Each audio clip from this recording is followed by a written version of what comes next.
So 21. Trev's Wrestling Show here on Trev TV. I realize I'm doing that backwards. It should be that, not that, because that just looks like 12. Anyway, I'm the Trev. You know that. If you're tuning in, if you're watching in. That's too sweet. Anyway, I'm a day late. Yeah, I know. But that's beside the point. I still had to watch the replay. I still got to watch it anyway in its entirety. Of course, I'm talking about AEW's Fyter Fest, which was last night. Couldn't watch it live because life, things happen. You know, things get in the way of things you want to do and all that stuff. So you can't really be mad at that. But regardless, here's my reaction, my thoughts, and all that. All things that were Fyter Fest. Starting with the buy-in, or the pre-show, however you want to call it. They call it the buy-in. We'll go with that. First match on the card was your triple threat tag team match, where the winners advanced to All Out for an opportunity at a first round bye for the AEW World Tag Team Championships. And you had the teams of Best Friends, which was Chucky Taylor and Trent Beretta, versus SCU, represented by Scorpio Sky and Frankie Kazarian, versus Private Party, which is Isaiah Cassidy and Mark Quinn. All in all, this was an entertaining opening match, you know, for a pre-show anyway. I mean, your typical three-way tag team spots, all that fun stuff, but I noticed the emphasis was more on Private Party as opposed to SoCal, Uncensored, or Best Friends. And that's not a bad thing, you know, for getting your first dig at national exposure. I mean, I've seen some of their stuff in other indie promotions and whatever else, but to be on a pay-per-view that's national, it's good exposure. They didn't come out with the win, obviously. Best Friends did. And that match went 16 minutes. And being as good as it was, being for what all the spots it had, I'm giving it a 3.5. So, right off the bat, you know, your expectations are a little high, given as good a match as you see for a first match. Match number 2, and I'm automatically getting the L on this one because it was not as advertised. It's supposed to be Kylie Rae versus Leva Bates, and then for whatever reason, well, with Peter Avalon, for whatever reason, Kylie Rae wasn't on the card, wasn't there, wasn't on the show. I don't know what the reasons were. Those aren't for me to explore, but she wasn't on the show. She was replaced by Allie, who will be Brandy Rhodes' opponent in 2 weeks at Fight for the Fallen, which is the next AEW show. I kind of have to go with the crowd on this one. This gimmick sucks. I don't know what the intent and purpose of having 2 librarians is, but I almost feel like this match was watered down by the gimmick. It had its moments. I'm not going to say it was a terribly bad match.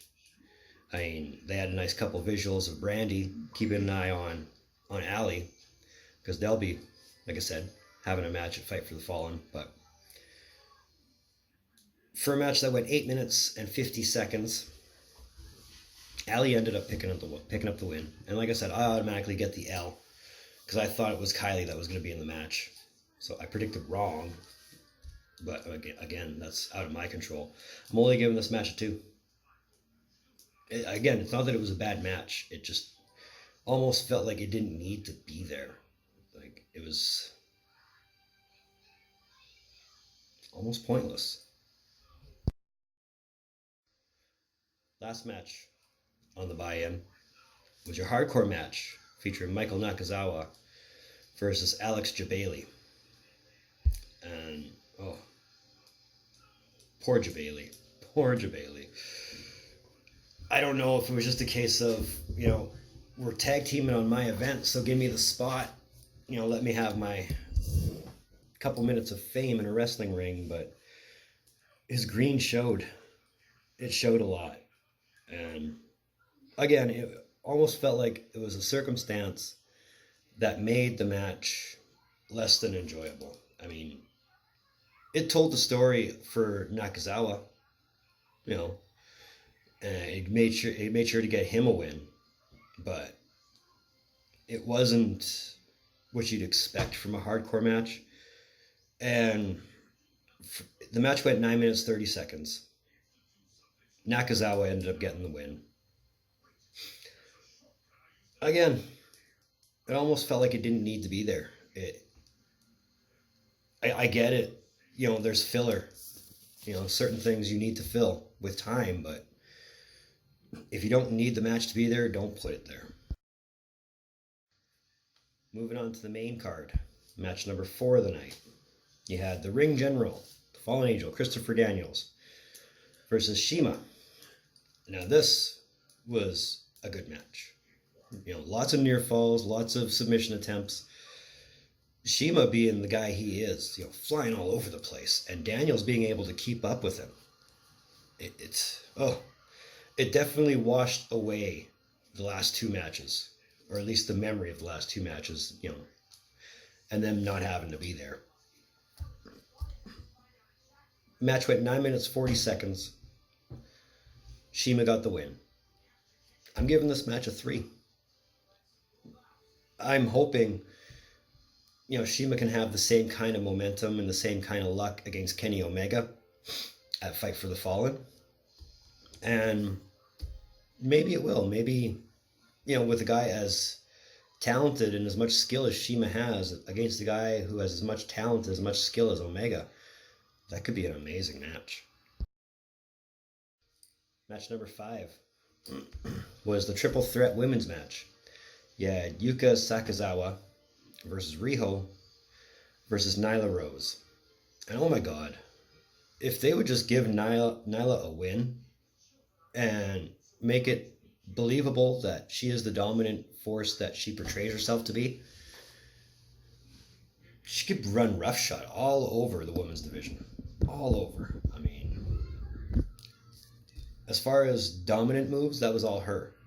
But there was a lot of spots where she was just a non-factor in the match. I mean, it was definitely showing off Yuka and Riho as well as it could. I mean, they tell a great story. They really do. Nyla, there was a couple move sets that she had where, well, the one in particular that sticks out to me is where she caught both women and just gave them a nice little slam. Ooh, ooh. They just finished wrestling one another, the 2 smaller women.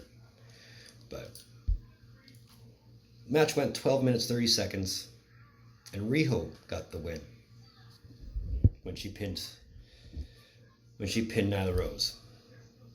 I'm giving this match a 3.5. It was good. It was really good. It could have been better.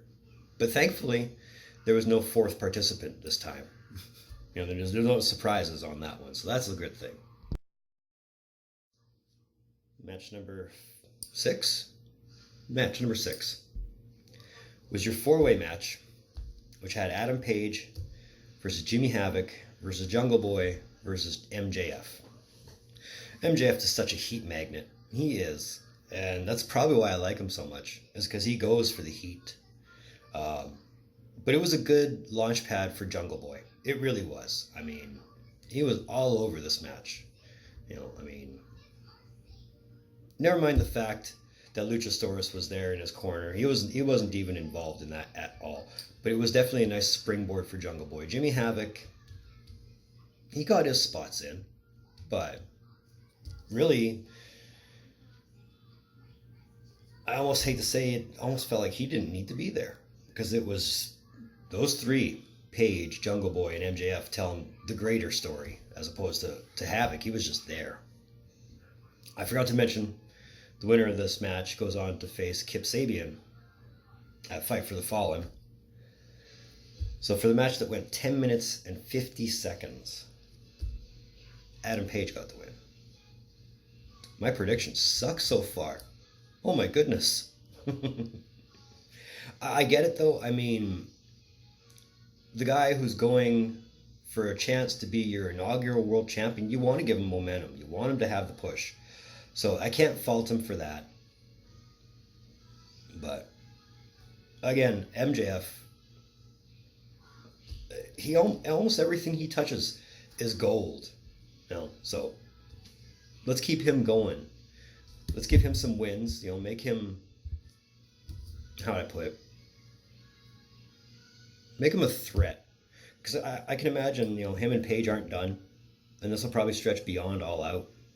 But we'll see when we get there, right? Match number 7. You had Cody. Why do I keep calling him Kobe? Cody versus Darby Allin. Yeah, I know it's Allen, but if you look at the spelling, it's all in. Darby Allin. This was your proverbial big man, little man match, and it was a good exposure pad for Darby Allin. I mean, he kept up with Cody nicely, and he didn't get more dominant momentum in it, but every spot he got, it was believable. I mean, there was no quitting the kid, and there was definitely no backing down, especially for a guy who, had at least a good foot less than Cody. But all in all, not a bad match. I mean, it was very Cody dominant, like I said, but this match actually went to a no contest. It went to a time limit draw, which was 20 minutes. I need to start predicting draws now, I guess, because I still have not got one match right. I'm giving this match a 4. I'm giving the after-match stuff a 2, maybe a 1. Shawn Spears, formerly known as Ty Dillinger, came down the ramp, came in the ring, had a chair in hand, and automatically, if you know your history between Spears and Cody, they're best friends. They're BFFs in real life. Smash him upside the head with the chair. And this seemed to be a sticking point, not just for the announced team, but for everybody on the online community. It's like, oh, chair shot to the head. Remember Benoit, da da da da. It's just a chair shot. I get it, with everything surrounding concussions and CTE and all that fun stuff. I get why people are in an uproar, but yeah, it was unprotected. But if Cody wasn't ready for it, I'm sure they talked about this before the match even started. If Cody wasn't ready for it, it probably would have hurt a lot more. And yeah, I mean, it almost wasn't necessary, but unless they're setting up something bigger and better for All Out between Shawn Spears and Cody, I can see why that would make sense. If it was just cuz, then yeah, it makes no sense. But it doesn't diminish from the match at all. It was, I don't know, it almost wasn't a necessary thing to do. They could have had something different. Match number 8. I saw the Elite. Kenny Omega, Matt Jackson, Nick Jackson versus La Lucha Brothers, Pentagon Jr. and Rey Fenix with Laredo Kid. Now, do you remember me saying this was going to be a spot fest? That's exactly what it was. I mean, it was awesome seeing the Elite come out in the Street Fighter gear. I mean, you had Matt come out as Ken, you had Nick come out as Ryu, and then you had Kenny come out as Akuma. That was awesome. I mean, when the guy was running up the ramp, I thought that was a legit guy running up the ramp just trying to start shit. But who knew that was going to set up to the Akuma opening that Kenny came out to, complete with the red hair, But again, spot fest, super kick party after super kick party after super kick party after spot after spot after spot. And that's what you get, I guess, when you mix luchadors with the Young Bucks and Kenny Omega. And that didn't make it a bad match at all. I mean, a lot of the spots were so damn good that I was cringing. Like, how does the guy not get hurt on this? I mean, there was an instant where Nick slipped, not Matt, where Nick slipped, but they recovered from that nicely. I mean, they made it look less botchy than it was. But all told, the match went 20 minutes and 50 seconds. That one had a half an hour time limit. And the Elite won. And I finally have a prediction right, even though I wanted to be wrong on it. But not a bad match at all. I mean, when you see the Elite team up, you're guaranteed a good match. And this one was no exception. Last match on the card, and your main event of the evening, your lights out non-sanctioned match between Jon Moxley and Joey Janela. Now, I was hopeful there was going to be a lot of blood. I was hopeful it was going to be very cringy, very like why would you do that? Like, I was totally expecting the death match, and they made a good point to point out why it's non-sanctioned, and that Moxley was king of the death match once upon a time, and Janela came in and took over when Moxley went and became PG, but you wouldn't know it with the way Moxley was performing in this one. I mean, they even introduced barbed wire. When was the last time you saw barbed wire? You know, on a chair and 2 pieces of plywood, which ended up making their way onto a table and a floor respectively, and both men ate the barbed wire. There was blood. Not a lot of blood, but there was blood. And there was tables, like I said, they were part of the match. There was chairs that were part of the match that weren't even barbed wire, just basic table, basic chair, not counting the chair wrapped in barbed wire. And of course, being Moxley, being the kind of match it is, the thumbtacks came out. God, I love thumbtacks. And yeah, both men ate the thumbtacks. I mean, there was a point where Moxley was actually spitting out a thumbtack. So they didn't literally eat the thumbtacks. Like, they both took spots on the thumbtacks, but there was a point where Moxley spit one out. So I'm wondering, it's like, did he swallow one? I hope not, because that would be a bitch to come out. Match went 20 minutes even. Moxley was your winner. I'm giving this a 4.25. For a gimmick, yeah, it was great. It wasn't pretty. It was not the prettiest of matches, and it wasn't supposed to be. But it was believable in the sense of how physical it was supposed to be, because it was physical.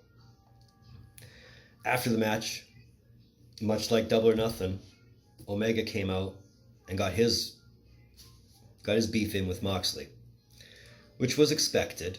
I mean, you know, Moxley came out and got his beef out with Omega at Double or Nothing, so naturally Omega's going to return the favor. I don't know if they're going to carry this into Fight for the Fallen, being, you know, Moxley will probably be performing at G1. But yeah, for the not so pretty match, you know, it turned out to be really, really good. I enjoyed it thoroughly. Janela made a believer out of me. You know, I mean, some of the spots he was taking, I mean, jumping off a ladder just to nail a guy on the table. Like,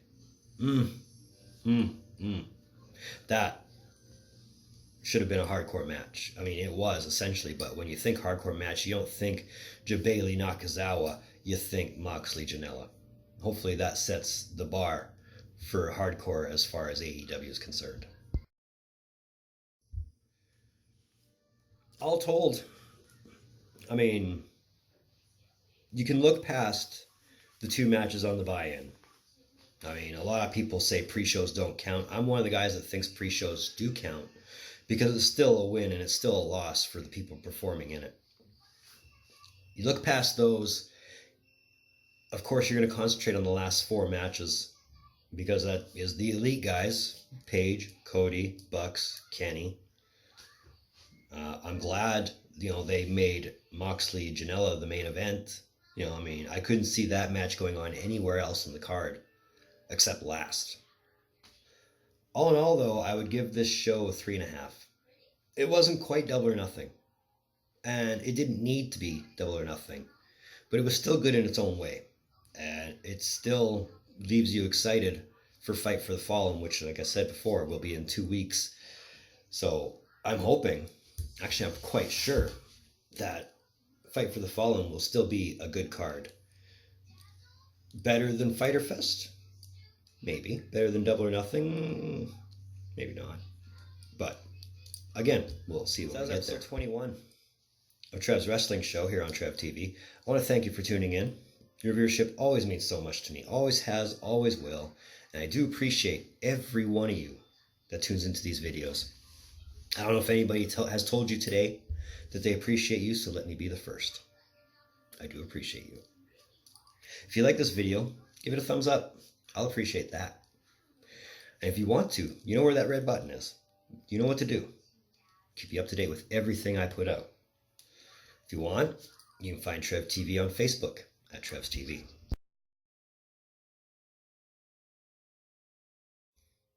And you can also find Trev TV on Instagram at Rockstar Trev TV.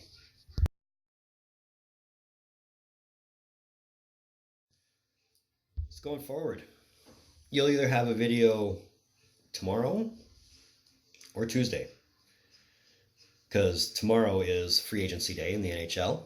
So naturally, I'm gonna pay as much attention to that as I can. Like I said in my last outro video, though, with all the major movement that's already happened, I kind of wonder what kind of a day it'll be tomorrow. Because I mean, some of your big names have already signed. So now it's just looking after guys like Goalie Bob and Bread and Duchesne and Pavelski, Zuccarello even for that matter. So we'll talk about that more when we get there.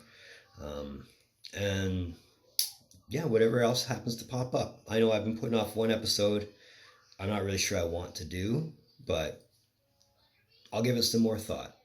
It's more of a channel video as opposed to any other topic. So if that gives you any hints or clues or whatever else, take that for what it's worth. But in the meantime, and in between time, be on the lookout for more videos from Trev. Later.